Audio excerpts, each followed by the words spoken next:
குடும்பத்தைச் சேர்ந்த போர் வீரன் ஒருவன் நாட்டுக்கே சக்கரவர்த்தி ஆவதெல்லாம் திரைப்படங்களில் மட்டுமே சாத்தியமானது. எவர் முன்பும் வண்டியிடாத வீரத்தாலும் எதிரியின் வியூகங்களை முன்முணர்ந்து செயல்படும் மகத்தான விவேகத்தாலும் ராஜ்யம் அமைத்தவர்கள் ஒரு சிலரே வரலாற்றில் உண்டு. அவர்களில் ஒருவர்தான் பிரெஞ்சு பேரரசை கட்டியாண்ட மாவீரன் நெப்போலியன். 2000 ஆண்டுகளுக்கு முன்பு கிரேக்கம் தந்த மாவீரன் அலெக்சாண்டர் என்றால், சுமார் 200 ஆண்டுகளுக்கு முன்பு பிரான்ஸ் தந்த மாவீரன் நெப்போலியன் போனபர்ட் எனலாம். அலெக்சாண்டர் ஒரு கிரேக்க புயல் என்றால், நெப்போலியன் ஒரு பிரெஞ்சு பிரளயம். இருவருக்கும் இடையே பல ஒற்றுமைகள் இருந்தாலும் ஒரு முக்கியமான வேற்றுமையும் இருந்தது. ஒரு மன்னனுக்கு மகனாக பிறந்ததால் கிரேக்கத்தை ஆண்டார் அலெக்சாண்டர். ஆனால் ஒரு ஏழை குடும்பத்தில் பிறந்தும் தனது திறமையாலும் வீரத்தாலும் பிரான்சின் சக்கரவர்த்தியானார் நெப்போலியன். உலக வரலாற்றில் ஏழை குடும்பத்தில் பிறந்த ஒருவர் ஒரு தேசத்திற்கு சக்கரவர்த்தியானது அதுதான் முதல் முறை.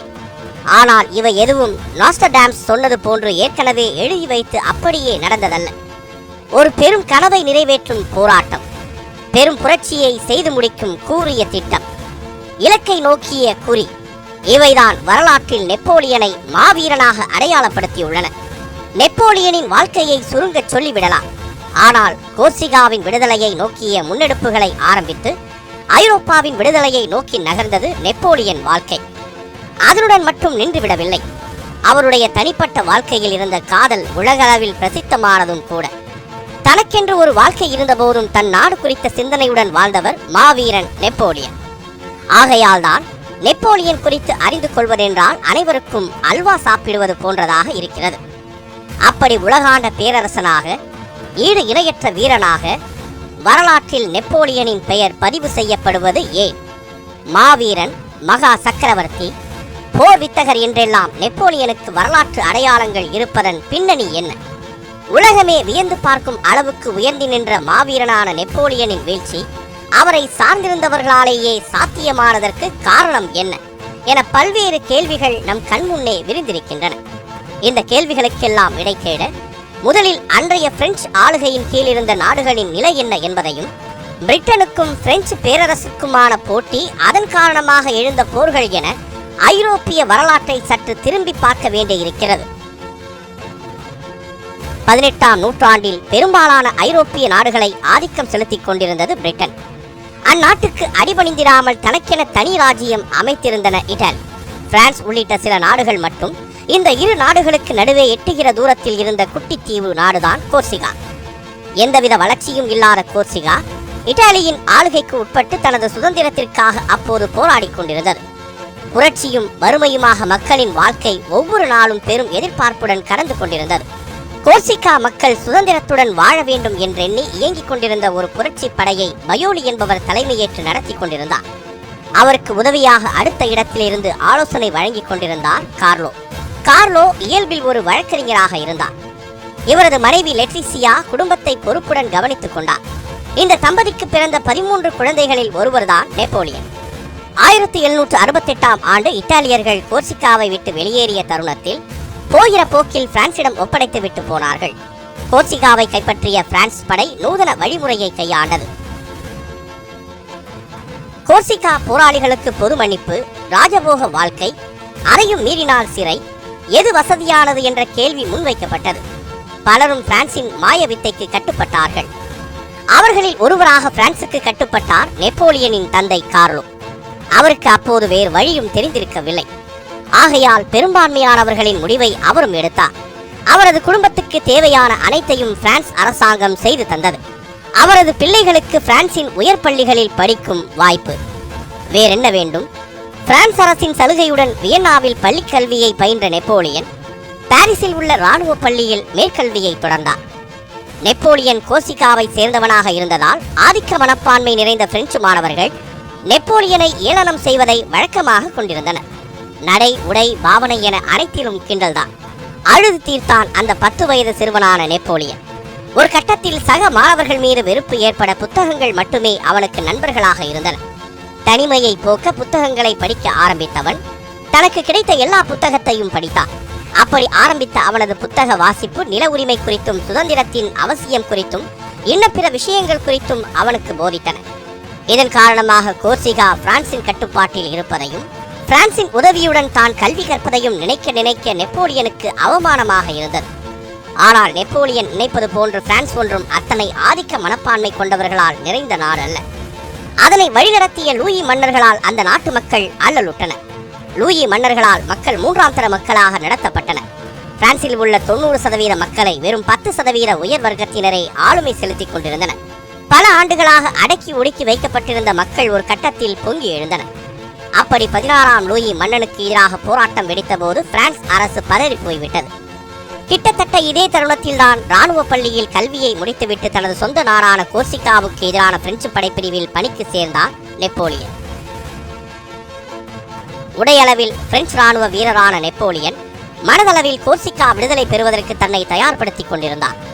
மாபெரும் பிரெஞ்சு சாம்ராஜ்யத்திடம் பெற்ற ராணுவ பயிற்சியை வைத்து கோர்சிகாவிலிருந்து பிரெஞ்சு படையை வெளியேற்ற திட்டமிட்டான் அந்த இளைஞன். உடல்நிலை சரியில்லை என விடுமுறை எடுத்துவிட்டு அவ்வப்போது கோர்சிகாவுக்கு சென்று கோர்சிகா விடுதலை பெறுவதற்கான வேலைகளை செய்ய ஆரம்பித்தார். மறைமுகமாக பிரெஞ்சு படைக்கு எதிராக நெப்போலியன் தலைமையேற்று நடத்திய ஆரம்ப கட்ட தாக்குதல்கள் அனைத்தும் பிரெஞ்சு படையால் சுக்குநூறாகின. இந்த தாக்குதல்களை நெப்போலியன் நடத்துவதை அறிந்த பிரான்ஸ் அரசு இராணுவத்தில் இருந்து பதவி நீக்கம் செய்தது. இதே காலகட்டத்தில் தான் லூயி மன்னருக்கு எதிரான பிரெஞ்சு புரட்சியும் நடந்து கொண்டிருந்தது. வீதி வீதிக்கு திரண்டு லட்சக்கணக்கில் மக்கள் அரசுக்கு எதிராக போராட்டத்தில் ஈடுபட்டனர். மக்களை கட்டுப்படுத்த முடியாது என்பதை அறிந்த ஆளும் வர்க்கம் வேறு வழியின்றி மன்னர் 16ஆம் லூயியை கைது செய்து மக்கள் முன்னிலையில் தூக்கிலிட்டுக் கொன்றது. இதனைத் தொடர்ந்து புதிய அரசு பதவியேற்றது. ஆனால் புதிய அரசு ஜனநாயக வழியில் செயல்படும் என நம்பிக்கொண்டிருந்த மக்களுக்கு துரோகம் இழைத்துவிட்டு உயர் வர்க்கத்தினரின் கட்டுப்பாட்டில் செயல்பட ஆரம்பித்தது அரசு. இந்த சூழலில்தான் கோர்சிகாவை விட்டு பாரிஸுக்கு குடிபெயர்ந்தார் நெப்போலியன். பிரான்சில் லூயி அரசு கவிழ்க்கப்பட்டிருந்ததால் நெப்போலியனுக்கு மீண்டும் இராணுவத்தில் வேலை கிடைத்தது. ஒரு சராசரி இளைஞன் தன் குடும்பத்தை வைத்துக் கொண்டு என்ன அவஸ்தைகளை அனுபவிப்பானோ அதனையெல்லாம் நெப்போலியனும் அனுபவித்தார். அவையெல்லாம் அடுத்த சில ஆண்டுகளில் மாற்றம் கண்டன. அதற்கான தருணம் வெகு சீக்கிரமே அமைந்தது. பிரான்சில் லூயி மன்னராட்சி மீண்டும் மலர ஆதரவு தெரிவித்து ஆங்காங்கே சில குழுக்கள் புரட்சியில் ஈடுபட்டன. அவர்களை கட்டுப்படுத்தும் பணியில் நெப்போலியன் ஈடுபடுத்தப்பட்டார். அப்போதுதான் டுலான் துறைமுகத்தை கைப்பற்றிய பிரிட்டன் படை மீது நெப்போலியன் தலைமையிலான படை அதிரடியாக தாக்குதல் நடத்தி மூத்த இராணுவ தளபதிகளை ஆச்சரியப்படும் அளவுக்கு பிரிட்டன் படையை பின்னோக்கி ஓட வைத்தது. இந்த போரில் நெப்போலியனின் வீரத்தை கண்ட இராணுவ அதிகாரிகள் 1793ஆம் ஆண்டில் அவரை பிரெஞ்சு இராணுவத்தின் பிரிகேடியர் ஜெனரல் பதவி கொடுத்து அழகு பார்த்தனர். நம்மூர் கடாரம் கொண்டான் போன்று நெப்போலியனை டுலான் கொண்டான் என்று புகழ்ந்தனர் மக்கள். ஆனால் அது நெடுநாள் நீடிக்கவில்லை. அரசுக்கு எதிராக செயல்பட்டதாக போலி வழக்கில் சிறையில் அடைக்கப்பட்ட நெப்போலியன் விசாரணைக்கு பின் விடுதலை செய்யப்பட்டார். எனினும் பதவி இறக்கம் செய்யப்பட்டதால் தான் இராணுவத்தால் அவமானப்படுத்தப்பட்டதாக உணர்ந்தார். தனக்கென்று ஒரு தருணம் வரும் என காத்திருந்தவருக்கு அந்த தருணம் 1796இல் ஆஸ்திரிய சார்டினிய படைப்பிரிவுகள் இத்தாலிய ஆக்கிரமிப்பு வழியாக வந்து சேர்ந்தது. இதனை அறிந்த பிரெஞ்சு நிர்வாகம் ஆஸ்திரிய சார்டினிய படைகளை விரட்டுவதற்கு சரியான ஆளை தேடிக்கொண்டிருந்தது. யாருடைய தலைமையில் படை திரட்டலாம் என ஆலோசனை நடத்தி கொண்டிருந்த தருணத்தில் பிரெஞ்சு நிர்வாகத்துக்கு மீண்டும் நினைவுக்கு வந்தது நெப்போலியன் என்ற பெயர். இப்போது நெப்போலியனை தேடி பிரெஞ்சு நிர்வாகமே வந்து நின்றது. நெப்போலியனின் வியூகத்தை கேட்ட பிரெஞ்சு அரசு மிரண்டு போனது. போரில் ஆஸ்திரிய சார்டினிய படைகளை ஓட ஓட விரட்டியது நெப்போலியனின் தலைமையிலான படை. ஆஸ்திரியாவின் மீது படையெடுத்து அதன் தலைநகர் வியன்னாவை வீழ்த்தி பிரான்சின் ஆதிக்கத்துக்குள் கொண்டு வந்தார் நெப்போலியன். பிரான்சின் சார்பாக போர் முடிவுகளை எடுக்கும் முக்கிய அதிகாரம் அவர் கைக்கு வந்தது. டுலான் துறைமுக தாக்குதலின் போதே நெப்போலியன் என்ற பெயர் மக்களிடையே அடிபட ஆரம்பித்த நிலையில் ஆஸ்திரிய சார்டினிய படைகளை அடித்து நொறுக்கியதில் நெப்போலியன் பிரெஞ்சின் மாவீரனாக உருவெடுத்தார். வீரம், ராஜதந்திரம், புதிய போர் முறை இவற்றால் சென்ற இடமெல்லாம் வெற்றி வாகை சூடினார் நெப்போலியன். நெப்போலியனின் பார்வை பிரிட்டன் பக்கம் திரும்பியது.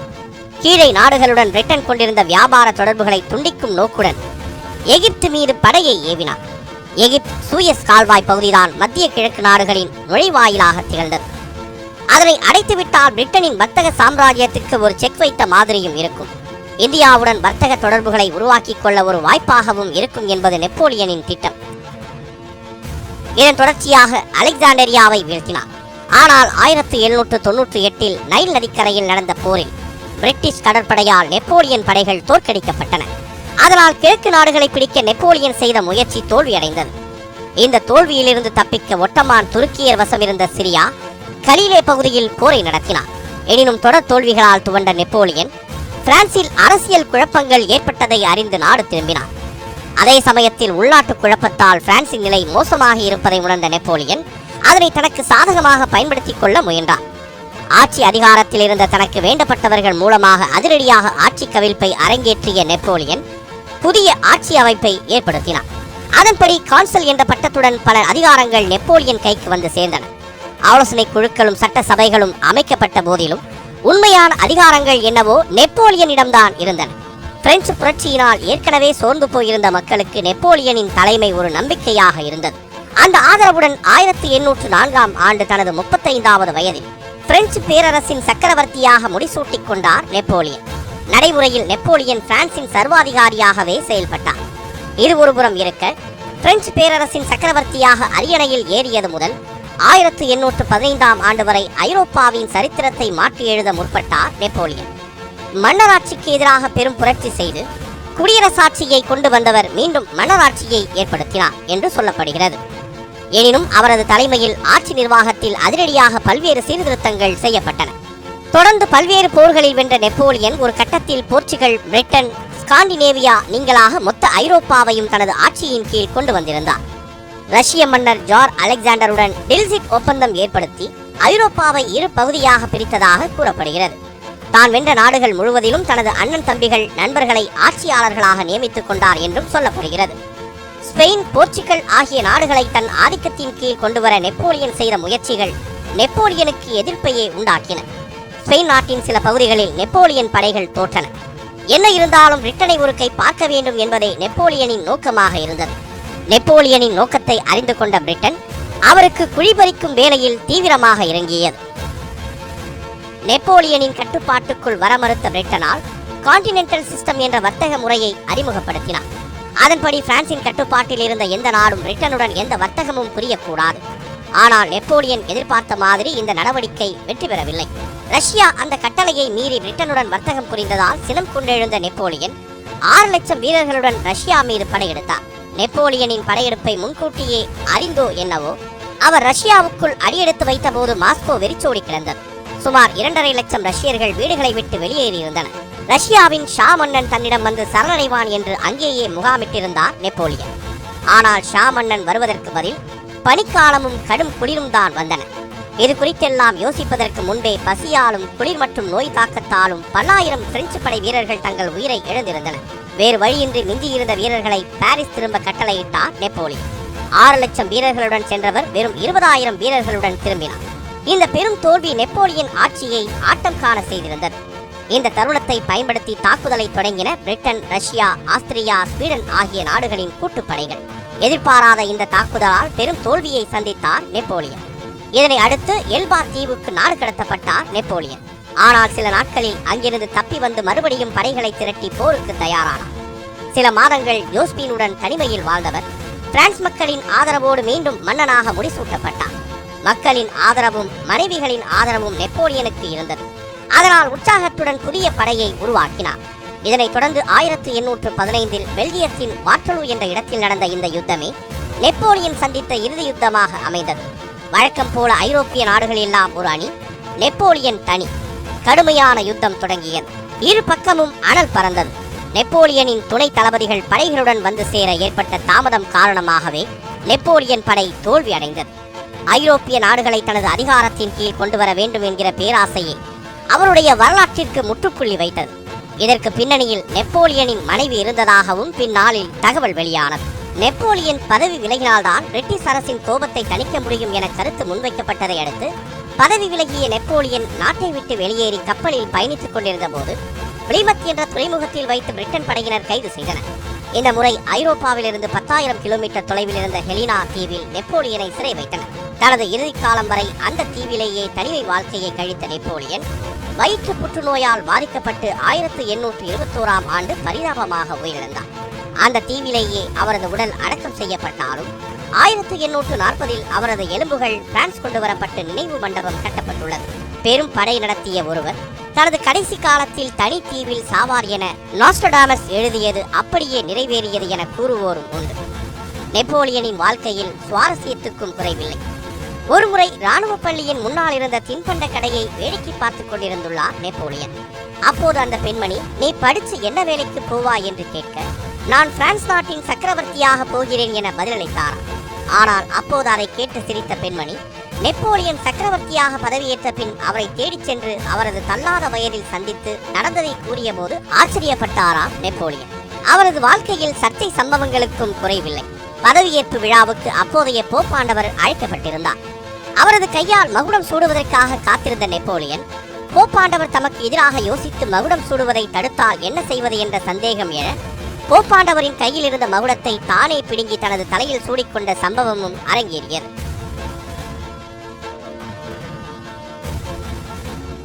சாதாரண சிப்பாயாக இருந்து படிப்படியாக முன்னேறி பெரும் வியத்தகு யுத்தங்களை புரிந்து மன்னனாகி ஐரோப்பா மொத்தமும் அலற வைத்து சர்வ சக்தி மிக்க போப்பாண்டவரையே நிற்க வைத்து கேள்வி கேட்டு மிக எளிய மன்னனாய் வாழ்ந்து வரலாற்றில் மிக பெரும் பாதிப்பினை ஏற்படுத்திவிட்டு சென்ற நெப்போலியனின் பாதிப்பு கொஞ்சம் நஞ்சமல்ல. போப்பாண்டவரை பாழாய்ப்படுத்திய சாபம் என்றொரு பக்கம் சொல்வார்கள். நெப்போலியனுக்கு ஜாதகத்தில் நம்பிக்கை இருந்தது. தன் ஜோசியரின் கணிப்பை மீறி ரஷ்யா மீது படையெடுத்ததை காரணம் என கூறுபவர்களும் உண்டு. நெப்போலியன் ஆட்சிக்கு வந்த பிறகு பிரான்சில் அமைதி நிலவியது. பொருளாதாரம், அரசியல், சட்டத்துறை சீர்திருத்தங்களை அறிமுகம் செய்தார். பிரான்சில் செயின்ட் ஆற்றுக்கு மேல் பாலங்கள் கட்டினார். வீதிகளை திருத்தி அமைத்து புதிய வீதிகளை உருவாக்கினார். நகரின் தண்ணீர் விநியோகத்தை மேம்படுத்தினார். வேலை வாய்ப்புகளை பெருக்கினார். வரி வசூலிக்கும் முறைகளில் மாற்றங்களை கொண்டு வந்ததோடு பிரான்சில் இம்பீரியல் பேங்க் என்ற வங்கியை உருவாக்கினார். ஆனால் நாட்டு நிர்மாணத்தில் நெப்போலியனின் மிகப்பெரிய பங்களிப்பு அவர் வகுத்து தந்த சிவில் கோட் என்ற புதிய சட்டங்கள் கோட் ஆஃப் நெப்போலியன் என்றும் அழைக்கப்படுகின்றன. கிட்டத்தட்ட 40 போர்களில் கிடைக்காத பெருமை அந்த சட்டங்கள் மூலம் நெப்போலியனுக்கு கிடைத்தது. சட்டத்துக்கு முன் எல்லோரும் சமம் என்பதே அந்த சாராம்சம். அவை இன்னும் பிரெஞ்சு சட்டங்களாக நீடிக்கின்றன. நூல்கள் வாசிப்பதில் அதிக விருப்பம் கொண்ட நெப்போலியன் ஒரு நாளில் கிட்டத்தட்ட 4 மணி நேரம்தான் உறங்குவாராம். அப்படி அவர் சிரமப்பட்டு படித்து சேர்த்த அறிவு செல்வம் தான் அவரை வெறும் மாவீரன் என்ற நிலையை தாண்டி ஒரு தேசத்தையே மிகச் சிறப்பாக நிர்வகித்த மன்னனாக உயர்த்தியது. வெற்றி என்பது முயற்சியின் பாதி, நம்பிக்கையின் மீறி. இதுதான் நெப்போலியன் என்ற மாவீரனின் தாரக மந்திரமாக இருந்தது. அந்த மந்திரம்தான் வெற்றி மேல் வெற்றிகளை நெப்போலியனிடம் குவித்தது. அரச வம்சத்தில் பிறக்காத ஒரு ஏழை கூட மன்னனாக முடியும் என்பதை உலகுக்கு உணர்த்தியது. ஷேக்ஸ்பியர் மற்றும் நெப்போலியன் காலத்திற்கு பின் பிறந்திருந்தால் ஆண்டனி கிளியோபாட்ரா, ரோமியோ ஜூலியட் வரிசையில் நெப்போலியன் ஜோசப்பின் காதலும் காவியமாகி இருக்கும். அப்படி காதல் ரசம் சொட்டும் வாழ்வு அவருடையது. நெப்போலியனின் சாம்ராஜ்யம் வீழ்ச்சிக்கு பல காரணங்களை சொல்வார்கள். ஜோசப்பின் ஜாதகம் ராஜயோகம் கொண்டது. அவளை கொள்பவர்கள் பெரும் உச்சமடைவார்கள் என்பது அவளின் ஜாதக பலன். அதுதான் நெப்போலியனை வழி நடத்திற்று. அவளை பிரிந்த பின் அவர் வீழ்ந்தார்கள் என்பார்கள் சிலர். நெப்போலியன் குள்ளமானவர் என்ற கருத்தும் பரவி வருகிறது. மற்ற நாட்டு வீரர்களுடன் ஒப்பிடும்போது 5.2 அடி உயரம் கொண்ட நெப்போலியன் குள்ளமானவர் என்றே கூறப்படுகிறது. ஆனால் ஆதாரங்கள் மற்றும் ஆராய்ச்சிகளின் அடிப்படையில் அவரின் உண்மையான உயரம் 5.6 அடி உயரம் என கண்டறியப்பட்டது. உண்மை என்னவென்றால் குள்ளம் என சொல்வதற்கு அங்கு எதுவும் இல்லை. காரணம், அப்போதைய பிரெஞ்சு மக்களின் சராசரி உயரம் அதுவாகத்தான் இருந்தது.